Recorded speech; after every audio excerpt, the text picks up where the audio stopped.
السلام عليكم. بسم الله، الحمد لله، والصلاة والسلام على رسول الله وعلى آله وصحبه ومن والاه، ثم ما بعد. معالي الرئيس، حقيقة التعليق على هذا السؤال أقوله وبكل صراحة ولا بد من مقدمة، لأن الكلام حول هذا الموضوع يجب أن يكون صريح وصريح جدا. وفي الحقيقة ما كنت أتوقع أكثر مما جاءني في جواب معالي الوزير، لعلمي بطريقة التعامل مع الأسئلة ومع النواب، ولكن أقول أننا في مرحلة خطيرة من تاريخ هذه الأمة، ولذلك سأقول كلامي كما يقال لله ثم للتاريخ. سأقول بكل صراحة: لماذا إذا كنا نحن نمثل الشعب نكون آخر من يعلم؟ لماذا لا نتكلم بصراحة؟ لماذا لا يقال هل هناك اتحاد؟ هل هناك خطوات للاتحاد؟ هل هناك قريب؟ هل هناك عقبات؟ نريد أن نعرف، ونريد أن نوصل رسالة ليس لقيادة البحرين فقط، أريد أن أوصل رسالة بالخصوص لقيادات دول مجلس التعاون جميعا. أقول: يجب أولا أن تتقوا الله في شعوبكم، فأنتم كما تقولون في الاحتفالات موظفون عند شعوبكم. ومن قال أننا خادم الشعب، نعم، الحاكم في خدمة الشعب، والوزير في خدمة الشعب، والنائب في خدمة الشعب. إذن لابد أن تراعى مصالح الشعوب لا مصالح الذوات والأشخاص والأبناء والقبائل. وأعتقد أننا يجب أن نستوعب الدرس اليوم. تغيرات جذرية ما كانت متوقعة، صحيح، خاصة عندنا في الخليج. علاقة الشعوب بقياداتها علاقة متينة، ونحن مهما تكلمنا وانتقدنا لا نرضى أن تمس الكيانات والقيادات، ونحن كلنا سنحميها لآخر رجل منا، ولكن أيضا نطالبهم بالقيام بحقوق هذه الأمة. نطالبهم بما أوجب الله على الحاكم. ليست مهمة الحاكم هو جمع أموال ولا مراعاة أبناء أو أشخاص بحد ذاتهم، بل تقديم مصلحة الأمة. ومصلحة الأمة تتمثل أولا في حفظ دينها، في حفظ الدين وحماية الدين وحماية العقيدة، هذا أولا. ثانيا حفظ حقوق الناس، ومن أول حقوقهم الأمن. بالله عليكم يا قيادات الخليج، أي أمن نستطيع أن نحافظ عليه ونحن متشرذمون متفرقون؟ نحن دول لا تستطيع كل دولة أن تدافع عن نفسها. ما الذي ننتظر؟ ننتظر تهديدات لكع بن لكع لمناطقنا ولدولنا؟ ألا ننظر إلى ما يدور حولنا؟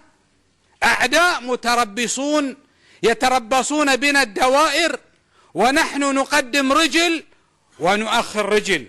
أقول لقيادات الخليج: الله يقول: ولو أرادوا الخروج لأعدوا له عدة. ونخشى من تكملة الآية أن تنطبق علينا: ولكن كره الله انبعاثهم فثبطهم وقيل اقعدوا مع القاعدين. لماذا؟ أقول، والكلام للجميع ليس فقط للقيادة في البحرين، لا، كل دولة خليجية يجب أن تحافظ على شعبها، وكل دولة خليجية وحدها ضعيفة ولو كثرت الأرصدة. دولة الإمارات قالت بريطانيا في 68 أنها ستخرج في المنطقة في 71، ورحم الله زايد تحرك في يومها وجمع دول الإمارات ودعا البحرين وقطر، ولو اتحدت ذاك اليوم على ماذا اختلفوا؟ يقال والله أعلم اختلفوا على أين تكون العاصمة أو على كيفية الرئاسة، ولكن انظروا إلى الوحدة ماذا فعلت في الإمارات، وانظروا إلى التخلف ماذا فعل بنا.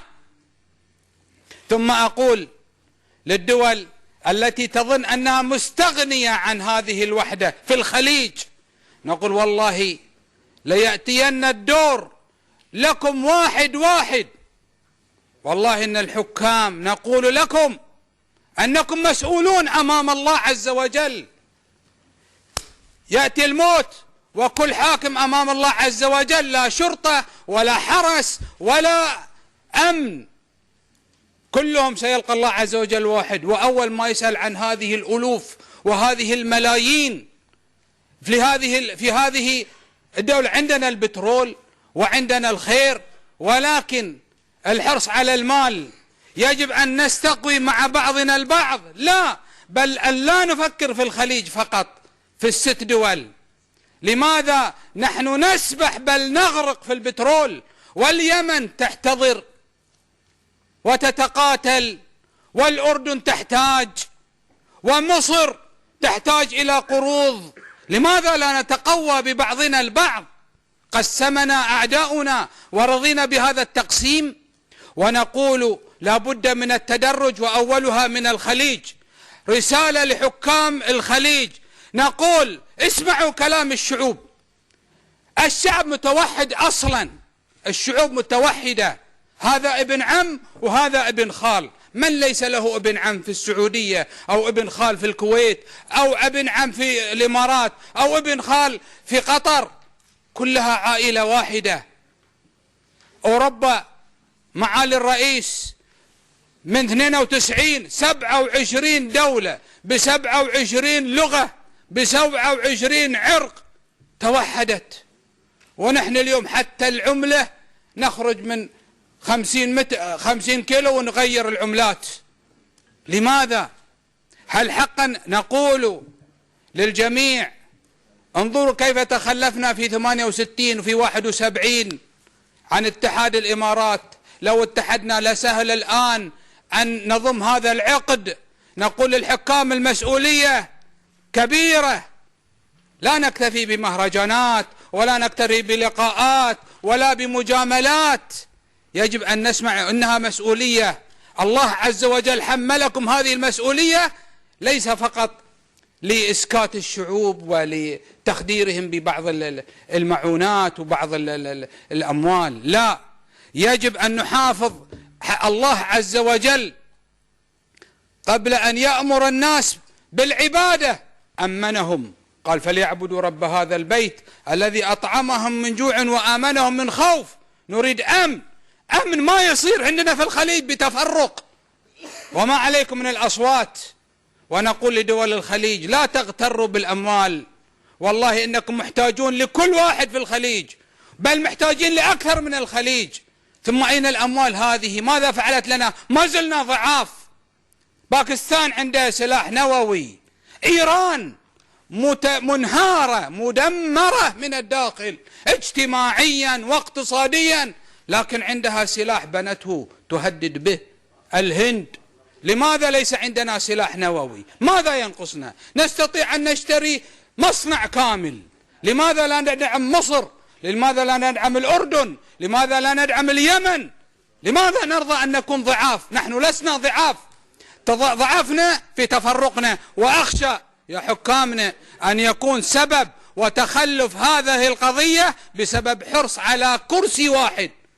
أقول يجب أن تكون مصلحة الشعوب أمام كل شيء، والشعب هو الذي بعد الله يحميكم، والشعب بعد الله سبحانه وتعالى هو الذي سيؤازركم. وما عندنا في الخليج من يريد أن يقوم على حكامه، ولكن نريد دول قوية، دول متجانسة. نحن شعب واحد، عقيدة واحدة، جنس واحد، لغة واحدة. إذن ما الذي يمنع؟ واليوم معالي الرئيس بعد أيام إن شاء الله مؤتمر القمة، نريد وقفة كما وقف زايد، تحرك بنفسه وجمع رحمة الله عليه وجمعهم. ونريد الآن مو بعض الحكام يجعلها كأنها عزبة، يقول ما شاوروني ما قالوا لي. هذه ليست عزبة، هذا مصير شعوب. بارك الله. شكرا معالي الرئيس. شكرا معالي الشيخ.